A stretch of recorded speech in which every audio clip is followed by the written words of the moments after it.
Binabalot na ng lamig ang ilang bahagi ng bansa dahil sa northeast monsoon o hanging amihan.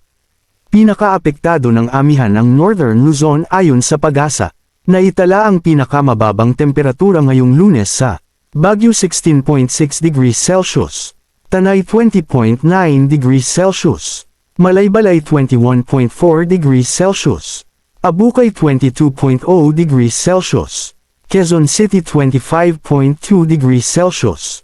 Yan ang pinakamababang temperatura ang naitala sa ating bansa.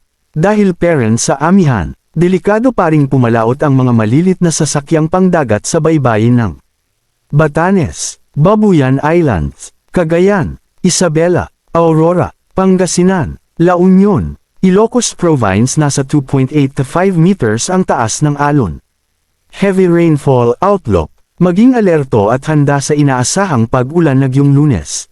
Ayon sa PAGASA, asahan ng katamtamang hanggang sa malalakas na ulan sa Aurora, Quezon, Camarines Norte, Camarines Sur, Catanduanes, Albay, Sorsogon, Marinduque, Oriental Mindoro, Palawan, Northern Samar, Eastern Samar, at Dinagat. Pinapa-alerto ang mga residente sa banta ng pagbaha o landslide. Ang inaasahang pag-ulan sa Northern at Southern Luzon ay dulot ng Arlene, habang Intertropical Convergence Zone naman ang nakakaapekto sa Mindanao. Patuloy na binabantayan ng mga kumpol ng Colapan sa silangang bahagi ng Mindanao kung mabubuo ito bilang isang mahinang low pressure area. Patuloy naman na magdadala ng malamig na panahon ang hanging amihan o northeast monsoon. Kaya laging magdala o magbaon ng jacket at payong kung lalabas ng bahay.